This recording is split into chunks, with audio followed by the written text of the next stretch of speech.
Magandang araw mga kaibigan. Bigyan natin ng reaction opinion itong post ni Attorney Rowena Guanzon. Interview nila kay Mr. Lito Banayo. At napag-usapan nila yung pagiging oposisyon daw ni Hontiveros na sabi ni Attorney ko, hindi siya oposisyon. Kasama siya ng Marcos administration kasi yung kapatid niya, pina-appoint niya kay BBM. Paano maging oposisyon niya? Sabi niya, correct me if I'm wrong. Sabi niya, so may ibinulgar. First time kong malaman ito na kung totoo ba na may kapatid ni Risa na in-appoint ng Marcos Jr. administration. Pakinggan natin. Alam mo, lagi ko tinitingnan yung mga early surveys. Kasi this early, meron na mga surveys no? Yeah. Na tinatanong kung sinong nakukursunadahan mong kandidatong presidente. And dun sa mga kabinete o cabinet members ni BBM, wala ka nakikitang umaangat beyond single digit. Yeah. No? Kahit Oh. si John Vic? Si John Vic, I think the last survey ng WR numero and ng Pulse Asia was 3%. Ang bira naman, di umubra yung abs ni John Vic. Pareho sila ni Risa Ontiveros Si sa Crashy. 3%. Ha? Pareho sila ni Risa ng 3%. Si Risa, Oo. may bagong virus ngayon dito mag-iingat ka. Nakamas kami dito. Honta ba? Okay, 3% din si John Vic, 3% din si Ontiveros. Oo. So, Hindi umaangat. hindi Pero sabi umaangat. ni Risa Ontiveros, there should be only one candidate of the opposition. She concerns of the opposition And she has to be the one. Well- Hindi ako, Senator. I am the one. I am the one. Yan. Sinabi ko na sa Facebook ko, hindi pwedeng si Risa Ontiveros magpanggap na hindi siya BBM gun.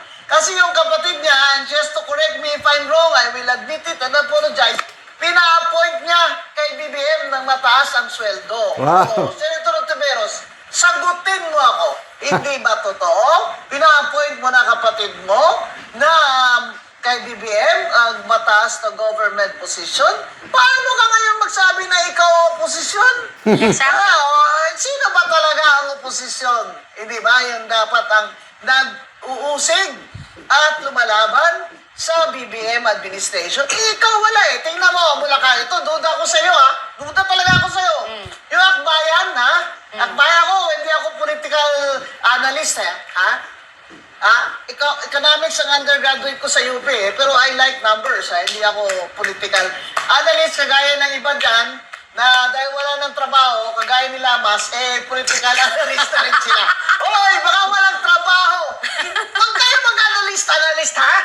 Kakaya kayo. Pwede kayo umalis. Alam mo, lagi ko tinitingnan Ano ba yan? Totoo kaya? So, pakisagot naman, kuno. Senator Hontiveros, totoo ba na kapatid mo in-appoint ng Marcos Jr. administration sa isang posisyon na mataas ang sweldo? Hintayin natin ang response ni Senator Hontiveros tungkol nito. Inamin naman ni Attorney Guanzon, mag-apologize siya kung hindi totoo. So, hintayin natin. Okay. So, speaking of mga posibleng makakalaban ni BP Sara, wala nga talaga. As in, wala. Agree ako doon sa sinasabi ni Mr. Lito Banayo na 3% lang ang pinakamataas na ratings ni John Vic at saka ni Hontiveros. Granting, magsama ang Marcos and Dilawan. So, sino ngayon ang maging presidente? Sinong mag-vice president? Papayag ba si John Vic na vice president lang siya ni Hontiveros? Palagi ko hindi. Kaya, to me, impossible dream yung mag-unite ang Marcos at saka Dilawan. Impossible yun. Tama si Senator, Congressman Edgar Eresi na hindi pwedeng mag-join forces yung dalawa. Kasi magkaiba sila ng magkaiba sila ng paninindigan. Forever nagkakalaban yan. Ngayon lang parang nagkakasama dahil may common enemy sila ni si BP Inday Sara. So paano kung nanalo sila? Sabi ni Congressman Erese, na kung nanalo kami, example, Risa Ontiveros, presidente na. Ibig sabihin, yung mga nagnakaw sa flood control is papatawarin na. Hindi pwede.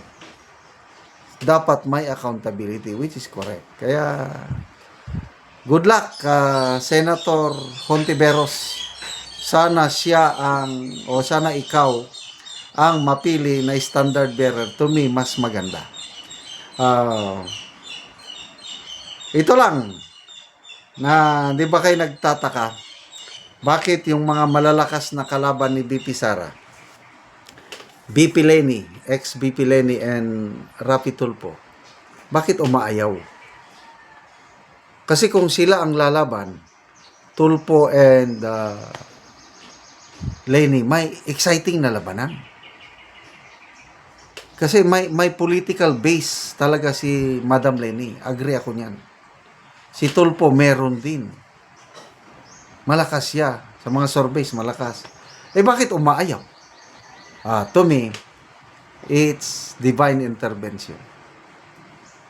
Nakadestino na, it's destined that Inday Sara will become president by 2028. Noong 2022 sana, kailang hindi pa siya panahon. God has appointed. God is never late, never early. Kung ano yung divine appointment, yun na yan. Kaya nga, nabilib ako kay BP Sara nung nag-declare siya ng presidency niya. Ginamit niya ang Proverbs 19 verse 21. Many are the plans of man, but it is always the Lord's purpose that will prevail. And right now, the Lord's purpose is going to happen. Magiging presidente si BP Sara sa 2028. Kaya kunting kapit na lang mga kapwa ko DDS. There will always be a day of reckoning. Salamat mga kaibigan sa inyong pagsubaybay sa channel na ito.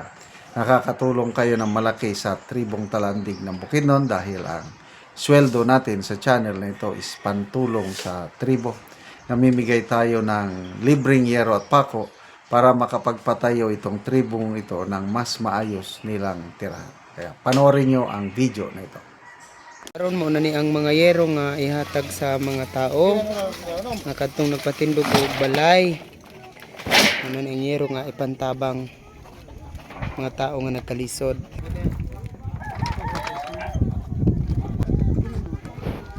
Salamat ka na, bay.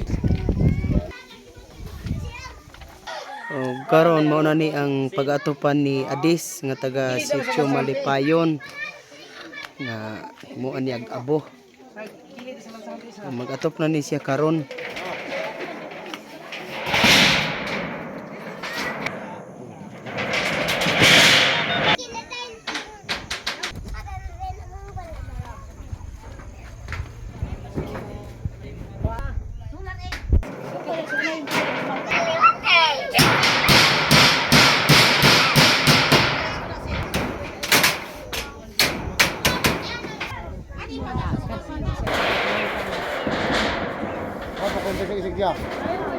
Malki ani sipik ko ano. Wali, labi, bay.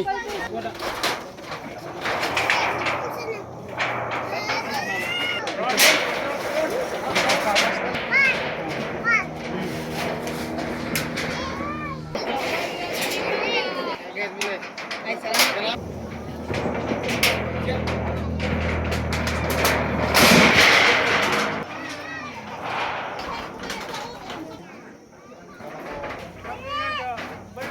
O karon humanagid sa pag-atop ang kinatabang nga yero. So makita nato nga nakatop na gid sila. Bakit sa Ginoo nga kuan natabangan na gid mi og sen og sa naghatag ani nga sen salamat gid sa Ginoo kay dili na gid mi unanan og na kuan na gid na atupan ang among balay. Dagan salamat og kani naghatag sa sen og karayon paghatag namo ang mga pobre. Salamat kayo. Salamat.